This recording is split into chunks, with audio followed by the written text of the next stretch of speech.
Fourth semester के online class में आपका स्वागत है।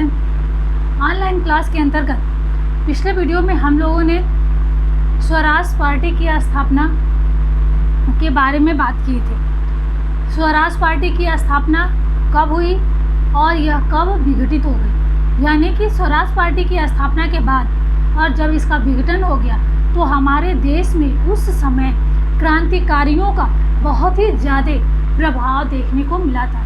या ऐसे कहें कि युवा जो हमारे युवा थे, युवा क्रांतिकारी बहुत ही जल्दी आक्रोश में आते थे, इसलिए वह न तो उग्रवादियों में थे न ही उदारवादियों में थे। दोनों से विपरीत अलग हटके वह एक क्रांतिकारी दल का गठन की। यह क्रांतिकारी दल स्वराज दिलाने के लिए बहुत ज़्यादा हद तक, कहा जाए कि बहुत ज़्यादा हद तक प्रभावशाली था।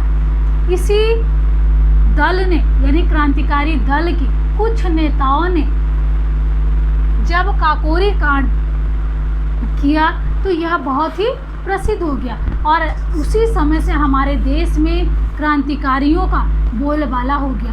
कहा जाता है कि ये लोग ही मिलके, या जैसे अपने अपने कार्य करने का सबका अलग अलग ढंग होता है। जैसे अगर हम कहें तो गांधी जी ने सत्य अहिंसा के हिसाब से कार्य किया, लाला लाजपत राय ने विरोध करके कार्य किया, और यहाँ पे इन लोगों ने, यानी कि क्रांतिकारी एचआर के, यहाँ लिखे हुए हैं, एचआर के जो सदस्य थे, जो क्रांतिकारी थे, वह हर काम को जैसे ईंट के बदले पत्थर से जवाब देने वाला कार्य करते थे। यह बहुत ही, हमने पहले ही बताया, यह बहुत ही क्रांतिकारी विचार के थे, इसलिए इनका सभी लोगों से, यानी कि उग्रवादियों और उदारवादियों से बहुत ज़्यादा मेल नहीं था। लेकिन जब काकोरी कांड हुआ तो इनके पक्ष में लगभग देश के सभी दल खड़ा हो गए, चाहे वो उदारवादी हो या उग्रवादी। तो आइए हम काकोरी कांड के बारे में बात करते हैं। काकोरी कांड यह 9 अगस्त 1925 को हुआ था।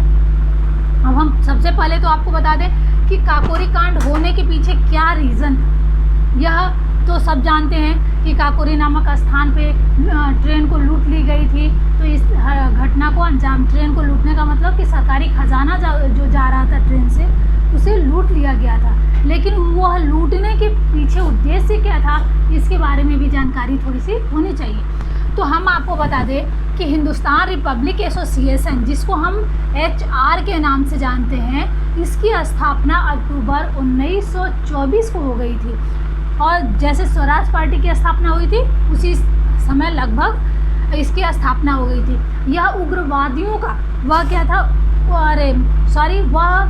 स्वराज पार्टी क्या था, उग्रवादियों का था, और यह क्रांतिकारियों का था जो शस्त्र के बल से आज़ादी प्राप्त करना चाहते थे। तो इसकी स्थापना को आपने देखा कि इसकी स्थापना अक्टूबर 1924 को हुई थी। इसके जो मुख्य क्रांतिकारी थे, वह ऐसा माना जाता है कि लगभग 40 लोग इस संगठन में, जब ये निर्माण हुआ था उस समय थे, और मुख्य रूप से 29 लोग बहुत ज़्यादा सक्रिय थे, बहुत ज़्यादा कार्यरत थे।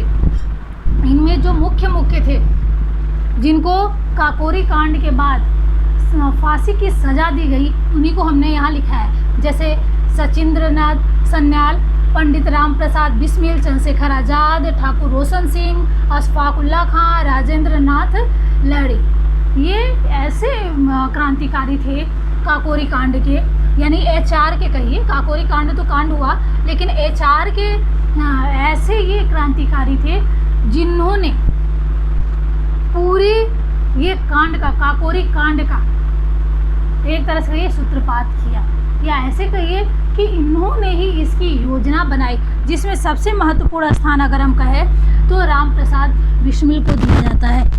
इनके पंडित राम प्रसाद बिस्मिल जो थे, इन्हीं के नेतृत्व में काकोरी कांड हुआ था। इन्होंने ही इस घटना को अंजाम देने के लिए एक जगह सम्मेलन किया, और शाहजहाँपुर में वहाँ सम्मेलन करके और यह बनाया बताया कि कब और कहाँ हमको इस घटना को अंजाम देना है। तो ये क्या था, HR के सदस्य लोग थे। HR के उद्देश्य थे, क्या थे, संगठित सशस्त्र क्रांति द्वारा ब्रिटिश सत्ता को समाप्त करना तथा संघीय गणतंत्र की स्थापना करना, जिससे संयुक्त राज्य भारत का निर्माण किया जा सके। ये संयुक्त राज्य भारत के निर्माण के लिए ही इनको कुछ धन और शस्त्र की आवश्यकता थी। हमने पहले कहा कि क्रांतिकारी लोग शस्त्र के भरोसे अपनी लड़ाई लड़ना चाहते थे। दूसरी थी कि आंदोलन की सफलता के लिए उनको धन और शस्त्र की बहुत ज़्यादा आवश्यकता थी। उनके पास तत्काल में इतने ज़्यादा धन नहीं थे कि वह कोई भी युद्ध लड़ सके या फिर शस्त्र को खरीद सके। HR की शाखाएं भारत के विभिन्न क्षेत्रों में स्थापित करना, यह 3 जो इनका बहुत ही विशेष या कहा जाए कि बहुत ही मुख्य पॉइंट था। और इसी तीनों पॉइंट को पूरा करने के लिए उन्होंने काकोरी कांड को या काकोरी घटना को अंजाम दिया। इतना तो आपको समझ में आ ही गया होगा।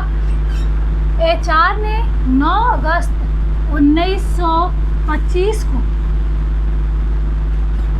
उत्तर रेलवे, जो कि हमारे उत्तर प्रदेश की है, उत्तर रेलवे लखनऊ सहारनपुर संभाग के बीच में एक काकोरी नामक स्थान है। उस स्थान पे जो पैसेंजर ट्रेन थी,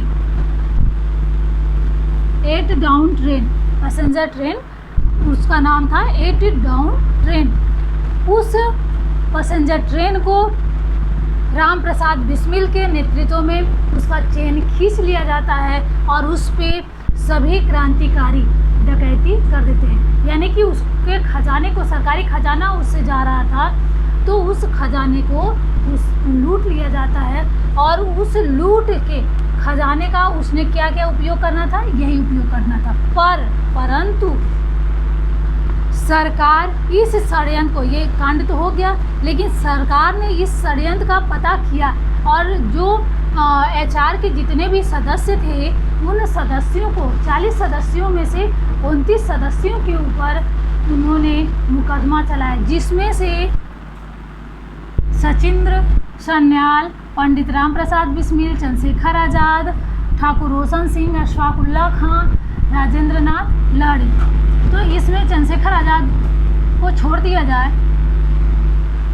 तो बाकी को, सबसे पहले तो राम प्रसाद बिस्मिल को फांसी की सज़ा दे दी गई थी। यह फांसी की सज़ा पाने के बाद एक तरह से कहा जाए हमारे भारत में बहुत ज़्यादा आक्रोश फैल गया था। ये तो आपको काकोरी कांड था। काकोरी कांड समझ में आ गया। अब साइमन कमीशन के बारे में जानने से पहले हम थोड़ा पीछे चलते हैं। तो साइमन कमीशन 1919 में एक अधिनियम बनाया गया था और यह कहा गया था कि प्रत्येक 10 वर्ष के बाद जो संवैधानिक कानून बना हुआ है उसको दोबारा से पुनरावर्तित किया जाएगा। इसके लिए हर 10 वर्ष के बाद ये करने की कोशिश की गई थी, लेकिन 19 में बना था तो अभी 10 वर्ष पूरे होने में 2 महीने बाकी थे। लेकिन उसके पहले ही ब्रिटिश सांसदों ने इसको 2 वर्ष पहले ही इस अधिनियम को परिवर्तित कर दिया या फिर इसमें संवैधानिक सुधारों के लिए इसका पुनरावलोकन किया गया। तो यहाँ बता दें कि जब इसको दोबारा से बनाया गया था 1927 में बनाया गया था, तो साइमन आयोग जो था वह 7 ब्रिटिश सदस्यों का, सांसद जो थे ब्रिटेन में जो सांसद थे, उन 7 सांसदों का एक समूह था जिसका गठन 8 नवंबर 1927 को किया गया था। और यह क्यों किया गया था हमने बताया है, संवैधानिक सुधारों के अध्ययन के लिए, और यह अध्ययन करना कि जो संवैधानिक सुधार किए गए हैं भारत के लिए वो कहाँ तक सफल हुए हैं और कहाँ तक उसमें असफलता प्राप्त हुई, इसके लिए इसको किया गया था। साइमन कमीशन इसका नाम क्यों पड़ा तो बता दें, जो 7 सदस्य थे ब्रिटिश के, इन 7 सदस्यों में सर जॉन साइमन इसके मुख्य थे या इसके अध्यक्ष थे, तो इन्हीं के नामों पे साइमन कमीशन का नाम दे दिया गया। साइमन कमीशन जब ब्रिटेन से भारत आया वह दिन था 3 फरवरी 1928 को, और यह मुंबई पहुंचा तो मुंबई में इसका घोर विरोध होने लगा। और मुंबई में नहीं, साइमन कमीशन भारत के जिन जिन क्षेत्रों में गया वहाँ से इसका विरोध होने लगा, इसको बहिष्कार किया जाने लगा। इसको नारा दिया गया कि साइमन गो बैक। यहाँ हमने लिखा है साइमन गो बैक, यानी साइमन आप वापस जाओ का नारा दिया गया। और 20 अक्टूबर 1928 को साइमन का विरोध करते हुए लाला लाजपत राय के नेतृत्व में इसका विरोध युवाओं द्वारा किया जा रहा था। तो वहाँ युवाओं पर ब्रिटिश पुलिस ने बहुत ज़्यादा लाठियाँ चार्ज कर दी, जिससे लाला लाजपत राय को काफ़ी गहरी चोट आ गई। और उसी चोट के कारण बहुत दिन बाद, यानी कुछ दिनों के बाद उनकी मृत्यु हो गई। और चोट में जब वह घायल हो रहे थे तो वो उन्होंने एक शब्द कही थी जो बहुत ज़्यादा हमारे यहाँ प्रसिद्ध है। आज मेरे ऊपर बरसी हर एक लाठी की चोट अंग्रेज़ के ताबूत की कील बनेगी। उन्होंने अंग्रेज़ों को पहले ही आगाह कर दिया था कि आज तो मैं मर रहा हूँ, लेकिन मेरे पीछे सैकड़ों युवा खड़े होंगे और वह तुमको बाहर यहाँ से भगा देंगे। तो आपने देखा साइमन कमीशन मुंबई आया, कब आया था, यही आपका प्रश्न बनता है कि साइमन कमीशन भारत कब आया। अगर इसके गठन का पूछे तो 8 नवंबर 1927 को। साइमन नाम क्यों पड़ा? क्योंकि इसके जो अध्यक्ष थे सर जॉन साइमन, इन्हीं के नाम पे साइमन कमीशन पड़ा। साइमन कमीशन क्या था? तो 7 ब्रिटिश सांसदों का, यह भी प्रश्न बनता है, 7 ब्रिटिश सांसदों का एक समूह था जो संवैधानिक सुधारों के अध्ययन के लिए प्रत्येक 10 वर्ष पे इसका शोध करता था, या फिर इसमें पुनरावलोकन किया जाता था। ये देखा जाता था कितनी सफल हुई है, कितनी असफल हुई है।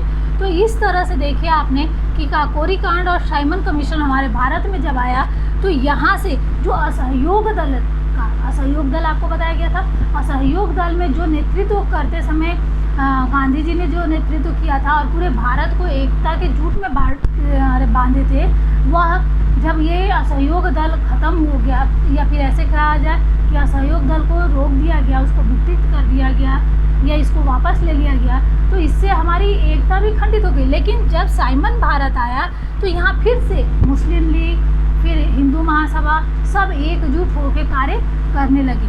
तो आपको उम्मीद है समझ में आ गई होगी काकोरी कांड और साइमन कमीशन। तो आज के वीडियो में इतना ही।